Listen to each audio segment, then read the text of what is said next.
नया कदम उठाने के लिए मंथन जरूरी है। मंथन हब जो आपको हमेशा मंथन करने में मदद करे।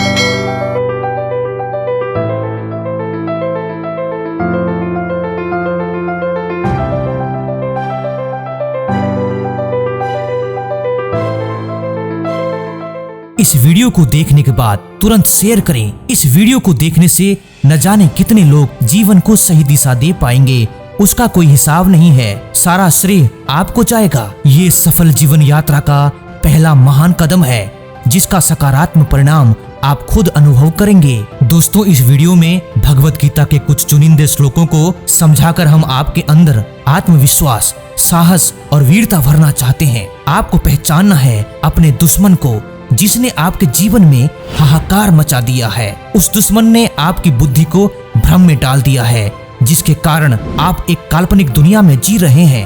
भ्रम के माया जाल की इस काल्पनिक दुनिया में आज तक कोई भी मनुष्य सुखी नहीं हो पाया है। इसके पीछे कारण है आपने अपने भीतर छुपे हुए दुश्मनों को मन मर्जी चलाने के लिए खुली छूट दी है। आपके भीतर दुश्मनों ने अपने वंश का विस्तार किया है। आपके ऊपर बस उनका ही राज चलता है। बस आप एक कठपुतली रह गए हैं। आपने अपनी ही लापरवाही से अपने को कमजोर कर दिया है और दुश्मनों को शक्तिशाली कर दिया है। निराश होने की कोई जरूरत नहीं है। बस एक ही काम करना है, अपने भीतर सोए हुए अर्जुन को जगाना है और दुर्गुणों को मार डालना है। याद रखें, आपकी लड़ाई वासना से है, आपकी लड़ाई भेड़ चाल वाली बुद्धि से है, आपकी लड़ाई मूर्खता से है, आपकी लड़ाई चालबाज मन से है।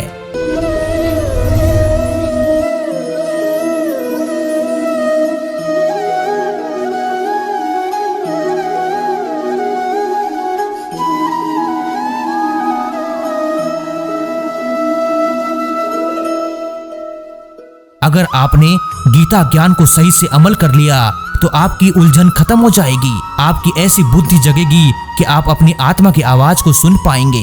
उस आत्मा की आवाज इतनी शक्तिशाली होगी जिसे आप 100% अमल कर पाएंगे। परिणाम में इस भयानक महाभारत के युद्ध में आपकी जीत जरूर होगी, क्योंकि आपके साथ गीता ज्ञान जैसा दिलदार दोस्त हमेशा रहेगा। इस वीडियो को अंत तक देखकर अपनी सूझबूझ ऐसी बनाएं ताकि मन की लड़ाई में, जीवन की लड़ाई में हमें जीत मिले, हर प्रकार की सफलता मिले, जीवन जीने की कला मिले।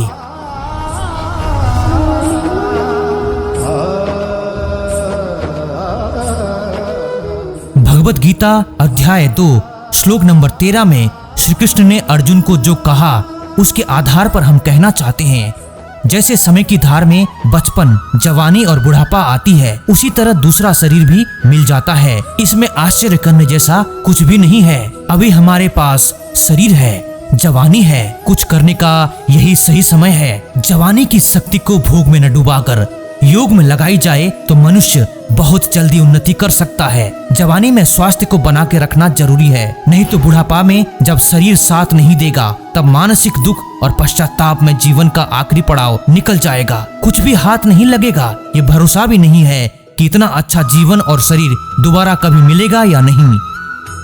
भगवत गीता अध्याय 2 श्लोक 22 से लेकर 23 में श्री कृष्ण ने अर्जुन से कहा है, जैसे मनुष्य पुराने कपड़े छोड़कर नए कपड़े पहनता है, उसी तरह आत्मा पुराने शरीर को छोड़कर नए शरीर को प्राप्त करता है। आत्मा को शस्त्र काट नहीं सकते, आग जला नहीं सकती, पानी गला नहीं सकता और हवा सुखा नहीं सकती।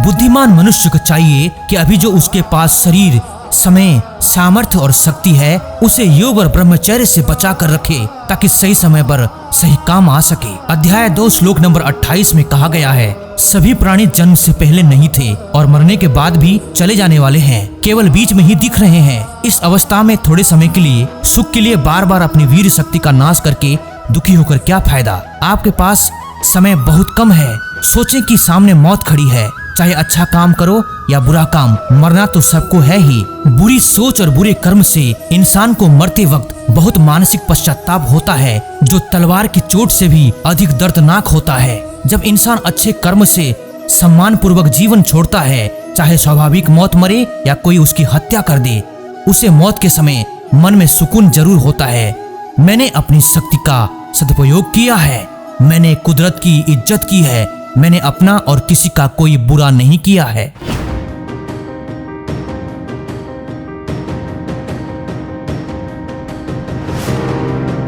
अध्याय 2 श्लोक नंबर 31 में श्री कृष्ण ने अर्जुन को जो भी कुछ कहा है उसके ऊपर टिप्पणी करते हुए हम कहना चाहते हैं, हर इंसान का अपना धर्म और कर्तव्य है। धर्म का मतलब जिस कार्य के लिए आप चुने गए हैं उससे आपको भागना नहीं चाहिए। अगर आप अपने धर्म और कर्म से भागेंगे तो डर के कारण आप कभी भी संतुलित जीवन जी नहीं सकते।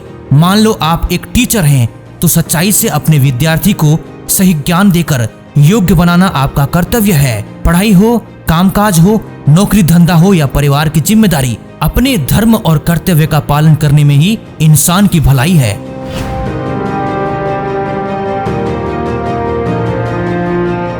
अध्याय 2 श्लोक नंबर 36। इस श्लोक को समझाते हुए हम अपना प्रकाश डालना चाहते हैं। जब तक आप में जान है, आप में दम है, तब तक हार मत माने। आपके सामने भले ही बड़ी चुनौती हो, उसे डटकर सामना करें, अपनी परिस्थिति को परास्त करें, अंदर के दुश्मन को परास्त करें और दुनिया में अपने निशान छोड़ जाएं। अगर आप ऐसा नहीं करेंगे तो आपके कंपटीटर व प्रतिद्वंदी आपके सामर्थ्य की निंदा करके बहुत सारे अनाप शनाप बोलेंगे। इससे बड़ा दुख इस दुनिया में कुछ भी नहीं है। अध्याय 2 श्लोक 38। यहाँ पर श्री कृष्ण ने जीत हार, फायदा नुकसान और सुख दुख को एक जैसा ही क्यों कहा है, ये सोचने वाली बात है। इसके ऊपर हम कहना चाहते हैं, जो व्यक्ति जीवन के संग्राम में हिम्मत के साथ डटा रहता है उसे बस अपना कर्तव्य नजर आता है। कुदरत के नियम पर पूरा विश्वास करते हुए हमेशा अपने काम में मन लगाता है, अपनी शक्ति को कहीं बर्बाद नहीं करता। इस दौरान उसे अगर हार, नुकसान और दुख का सामना करना पड़े तो सोचता है ये तो आने जाने वाली चीज है। वो दुखी नहीं होता है और खूब नाम कमाता है। लोग उसके वंश की जय जयकार करते हैं। अध्याय 2 श्लोक नंबर 42 से 44।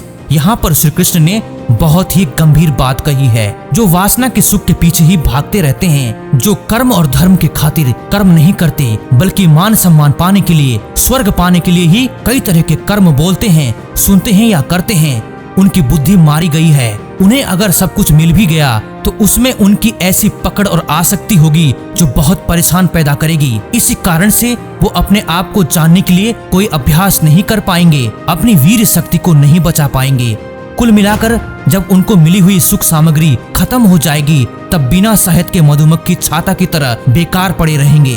अध्याय 2 श्लोक नंबर 46। इस श्लोक में बहुत उपयोगी बात समझ में आती है। अगर आपके घर के सामने पानी से भरी हुई नदी है तो छोटे तालाब की जरूरत कम हो जाती है। उसी तरह आप जितना ज्यादा ज्ञान प्रैक्टिकली अनुभव करेंगे, किताबों में लिखी हुई बातों की जरूरत कम हो जाएगी। जो भी हम ज्ञान अर्जित करते हैं उसे प्रैक्टिकली प्रयोग करना जरूरी है। अभ्यास करके जीवन में लागू करना अनिवार्य है ताकि जीवन भर किताबी ज्ञान और मोटिवेशन की जरूरत नहीं पड़े। आप बनते जाएंगे अपने आप का मालिक। अध्याय 2 श्लोक 47। इस श्लोक में श्री कृष्ण ने बहुत बड़ी बात कही है। इंसान को सिर्फ कर्म करने का अधिकार है। फल के बारे में सोचते रहने से कर्म में रुकावट आ सकती है, जिससे इंसान पूरी शक्ति के साथ काम नहीं कर पाएगा। अगर मन लगाकर सही कर्म करे तो सही फल पाने में दुनिया की कोई शक्ति रोक नहीं सकती। कर्म का फल मिलना कुदरत का नियम है। इस श्लोक में ये संदेश दिया गया है कि कर्म में ही मन लग जाए, फल में नहीं।